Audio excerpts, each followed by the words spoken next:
साल 1976 में आई फिल्म नागिन की बेशुमार सफलता के बाद निर्माता निर्देशक राजकुमार कोहली की छवि एक ऐसे फिल्मकार की बन गई जो अलौकिक शक्तियों पर कमाल की फिल्म बना सकते थे। इसी बात का फायदा उठाने के लिए साल 1979 में वो एक और फिल्म लेकर आए जो डरावनी फिल्मों के इतिहास में अमर हो गई। जी हाँ, हम बात कर रहे हैं फिल्म जानी दुश्मन की, जिसे बनाने के लिए राजकुमार कोहली ने दिन रात एक कर दिया था।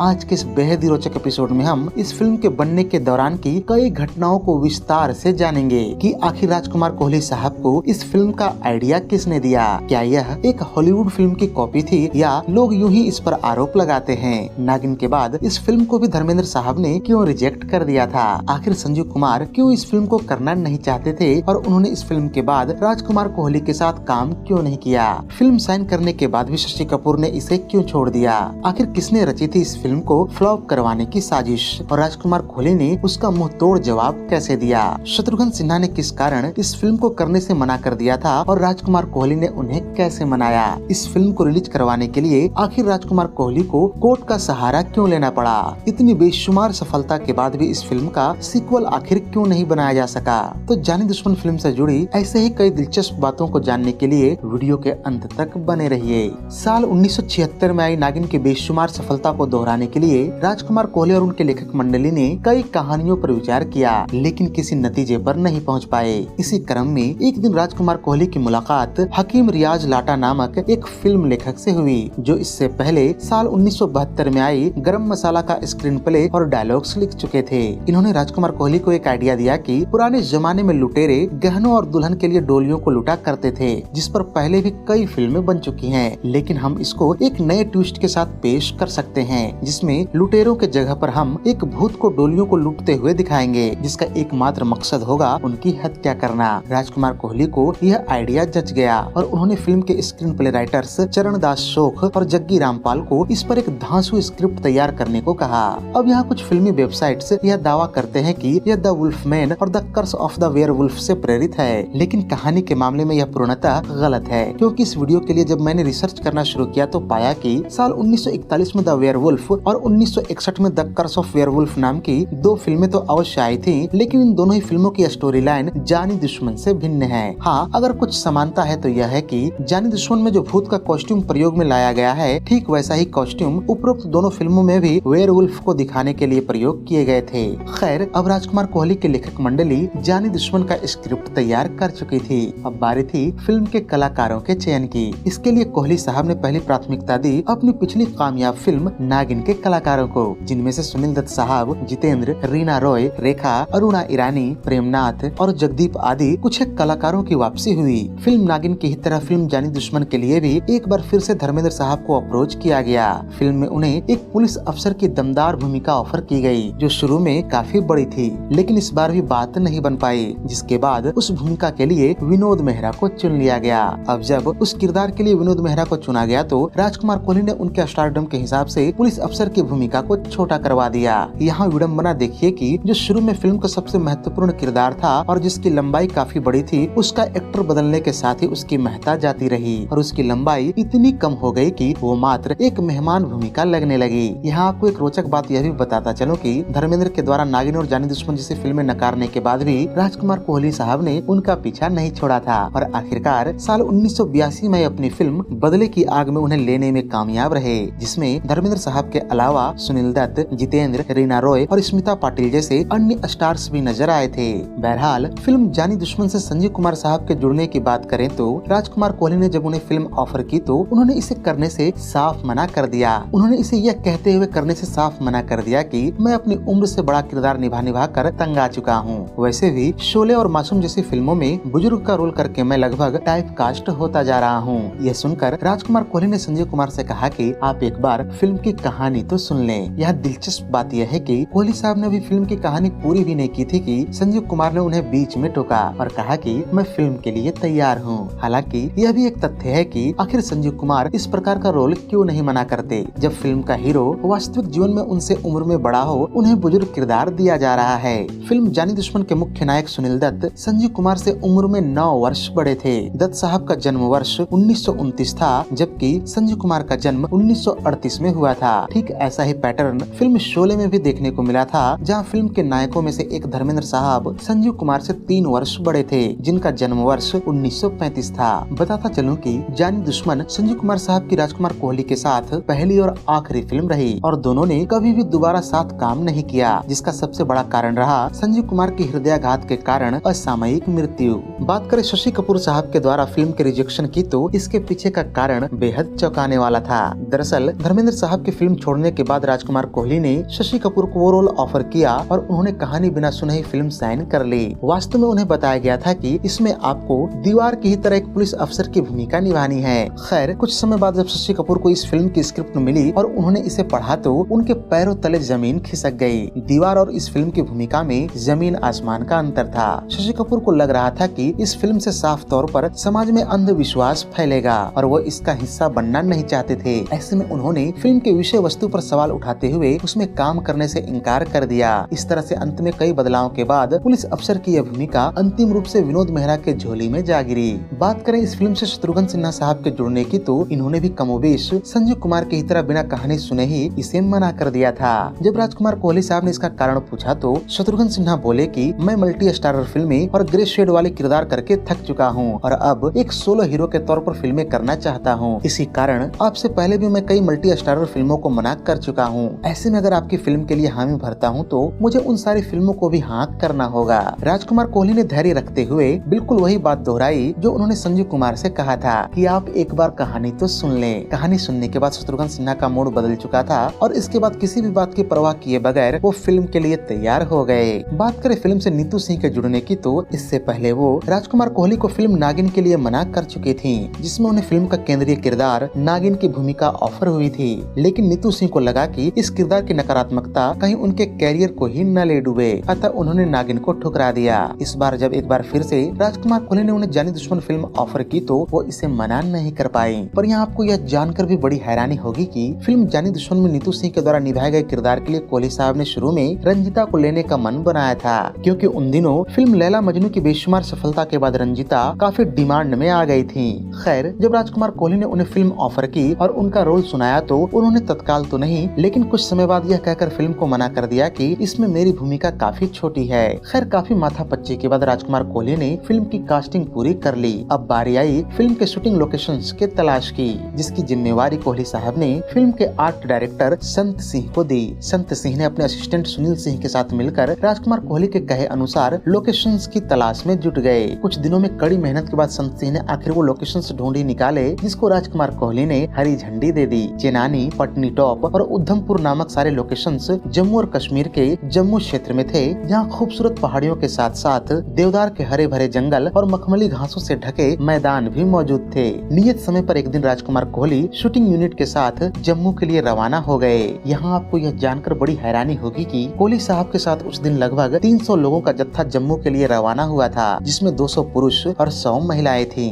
ये साल 1977 का समय था। राजकुमार कोहली ने तय किया था कि जम्मू पहुंचकर कुछ समय के लिए हम सब आराम करेंगे, फिर 1 मई 1977 के दिन के शूटिंग की शुरुआत होगी। खैर आखिरकार वो दिन भी आ गया जिस दिन शूटिंग की शुरुआत होनी थी, पर दुर्भाग्य से उस दिन सुबह से ही बारिश ने अपना जलवा दिखाना शुरू कर दिया और यह क्रम अगले दिन भी जारी रहा। इस तरह से शुरुआती 2 दिनों के लिए शूटिंग नहीं हो पाई। अगले दिन अर्थात 3 मई को आसमान साफ था और मौसम भी काफी सुहावना जान पड़ रहा था। ऐसे में फिल्म की शूटिंग की शुरुआत कर दी गई। फिल्म में घोड़ों की भी आवश्यकता थी। ऐसे में पता लगाया गया कि आसपास कोई घोड़ों का फार्म है क्या जो शूटिंग के लिए घोड़े दे सके। कुछ ही समय की तलाश के बाद यह समस्या भी सुलझ गई जब उनका संपर्क हाजी एंड कंपनी नामक घोड़ों के प्रोवाइडर से हुई। ये लोग असल में घोड़ों को तैयार करके भारत के विभिन्न रेस कोर्सेज में भेजा करते थे, लेकिन यह काम पूरे साल भर नहीं हो पाता था। ऐसे में जब जम्मू कश्मीर के इलाके में फिल्मों की शूटिंग शुरू हुई और इन शूटिंग्स में घोड़ों की आवश्यकता हुई तो हाजी एंड कंपनी ने उनके जरूरतों को पूरा करके अच्छे पैसे बनाने शुरू कर दिए।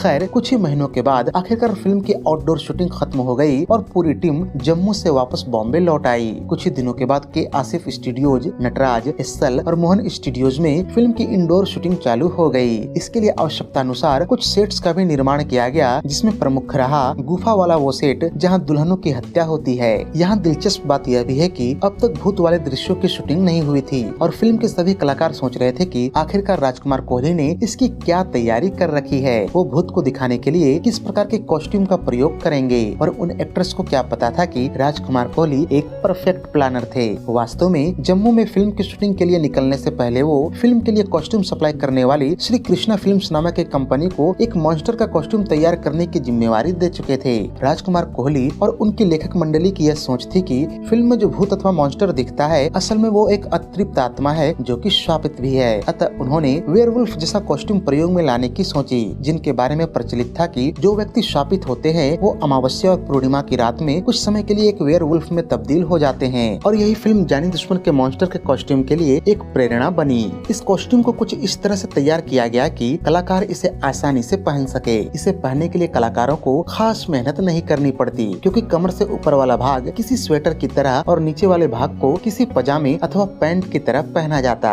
हाँ, असली परेशानी होती तो सिर के मेकअप में, जहाँ गोंद से सिर पर बालों के विग और चेहरे पर बाल चिपकाए जाते। इसके अलावा मुंह के अंदर नुकीले दांतों के सेट को पहनने में भी खासी परेशानी का सामना करना पड़ता। खैर, इस फिल्म का और इसके मॉन्स्टर कॉस्ट्यूम का प्रभाव आगामी अन्य कई फिल्मों में भी देखने को मिलता है। साल 1981 में आई धर्मेंद्र और ऋषि कपूर स्टारर फिल्म कातिलों के कातिल तो आपको याद ही होगी, जहाँ एक्टर शमसुद्दीन मॉन्स्टर का कुछ ऐसा ही कॉस्ट्यूम पहने नजर आते हैं। यह किरदार रिच और मनुष्य का हाइब्रिड दिखाया गया है, जो अपनी भारी भरकम आवाज में बात भी करता है। इसी तरह साल 1990 में आई धर्मेंद्र, शत्रुघ्न सिन्हा और मिथुन चक्रवर्ती स्टारर फिल्म हमसे न टकराना में भी एक ऐसा ही मॉन्स्टर दिखाया गया है, जिसे अनिरुद्ध अग्रवाल ने निभाया था। यह न केवल देखने में जानी दुश्मन के मॉन्स्टर का जुड़वा भाई नजर आता है, बल्कि उसका शौक भी लड़कियों को उठाना और उनकी हत्या करना होता है। गौरतलब है कि जानी दुश्मन जैसा मॉन्स्टर दिखाने का यह सिलसिला यहीं पर नहीं रुका और साल 2003 में आई कांति शाह की बी ग्रेड फिल्म प्यासा हैवान में भी वैसा ही एक मॉन्स्टर दिखाया गया।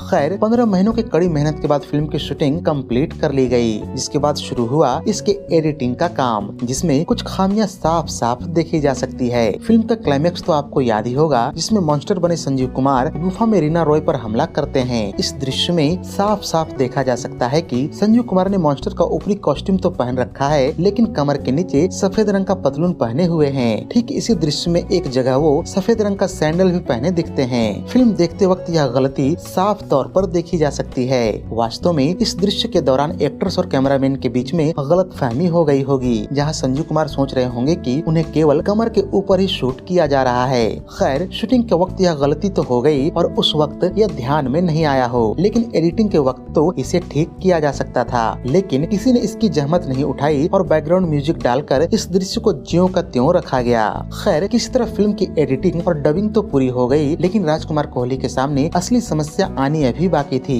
दरअसल फिल्म के सर्टिफिकेशन के लिए जब उन्होंने इसे सेंसर बोर्ड के हवाले किया तो उन्होंने इसे यह कहकर पास करने से मना कर दिया कि यह फिल्म समाज में केवल और केवल अंधविश्वास ही फैलाएगी। अब राजकुमार कोहली के पास केवल एक ही उम्मीद बची थी कि वो अदालत का दरवाजा खटखटाएं, और उन्होंने अंत में यही किया। अदालत ने पूरे मामले को गंभीरता से लिया और केवल यह कहकर फिल्म को हरी झंडी दे दी कि इसके शुरू में आपको यह डिस्क्लेमर लिखना होगा कि यह फिल्म भूत प्रेतों के ऊपर आधारित एक काल्पनिक फिल्म है। जो इन सब चीजों को मानते हैं उनके लिए इस फिल्म में कोई संदेश नहीं है, और जो नहीं मानते हैं उनको मनाने का भी कोई प्रयत्न नहीं किया गया है। खैर, काफी उठापटक और माथापच्ची के बाद 25 मई 1979 के दिन यह फिल्म रिलीज कर दी गई। लेकिन पहले हफ्ते में दर्शकों का रुझान काफी ठंडा रहा और सबको लगने लगा कि फिल्म बुरी तरह से पिट जाएगी। इधर फिल्म के निर्माण में राजकुमार कोहली का अच्छा खासा पैसा लग चुका था, अतः इसमें काम कर रहे बहुत से कलाकारों की फीस अभी भी बाकी थी। जब फिल्म की ओपनिंग अच्छी नहीं रही तो उन कलाकारों ने राजकुमार कोहली से कहा कि आपका पहले से ही काफी पैसा नुकसान होता दिख रहा है, अतः हम अपनी फीस लेकर आप पर और आर्थिक बोझ डालना नहीं चाहते। लेकिन राजकुमार कोहली ने अपनी खुददारी दिखाते हुए सबको उनका पूरा मेहनताना चुकाया। यहाँ आपको फिल्म के प्रीमियर के दौरान घटित एक दिलचस्प घटना भी सुनाता चलूं। दरअसल इस फिल्म के दिल्ली में प्रीमियर के दौरान अभिनेता शक्ति कपूर ने अपने माता पिता को भी बुलाया था। इन दिनों शक्ति कपूर फिल्मों में एकदम नए नए थे और उन्हें इस फिल्म में एक छोटा सा रोल दिया गया था, जहाँ वो एक दुल्हन का अपहरण करके घोड़े पर भागते हैं। उस दिन शक्ति कपूर के माता पिता बड़े खुश थे कि आखिर वो दिन आ गया जब वो अपने बेटे को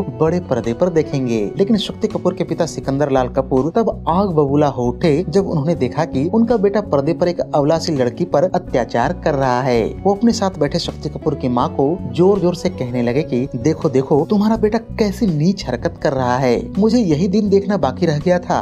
बहरहाल पहले हफ्ते में खराब शुरुआत के बाद दूसरे हफ्ते में फिल्म ने गति पकड़नी शुरू कर दी और धीरे धीरे माउथ टू माउथ पब्लिसिटी ने फिल्म को एक नया जीवन दिया और यह बॉक्स ऑफिस पर न केवल सुपरहिट साबित हुई बल्कि 1 करोड़ 30 लाख रुपए के बजट में इसने इसने 4.5 करोड़ रुपए कमा डाले और साल की दूसरी सबसे कमाऊ फिल्म का तमगा भी हासिल कर लिया। यहाँ आपको यह जानकर थोड़ा अजीब लगेगा कि इस फिल्म को शुरू में फ्लॉप करवाने की साजिश रची गई थी, जिसमें इंडस्ट्री के कुछ बड़े बड़े लोग भी शामिल थे। दरअसल इन लोगों को फिल्म नागिन की सफलता रास नहीं आई थी, इसलिए उन्होंने फिल्म जानी दुश्मन की शुरुआती ज्यादातर टिकट्स अपने आदमियों से खरीदवा लिया, जिस कारण पहले हफ्ते में आम लोगों को टिकट्स मिल ही नहीं पाए। इसका फायदा उठाकर राजकुमार कोहली के उन दुश्मनों ने यह अफवाह फैला दिया कि फिल्म वाहियात है और इसलिए उसे देखने लोग थिएटरों में नहीं जा रहे हैं और हर शो में थिएटर खाली जा रहे हैं। इस बात की भनक जब कोहली साहब को लगी तो उन्होंने अपनी टीम के साथ खुद मोर्चा संभाला और उन दुश्मनों के मंसूबों पर पानी फेर दिया।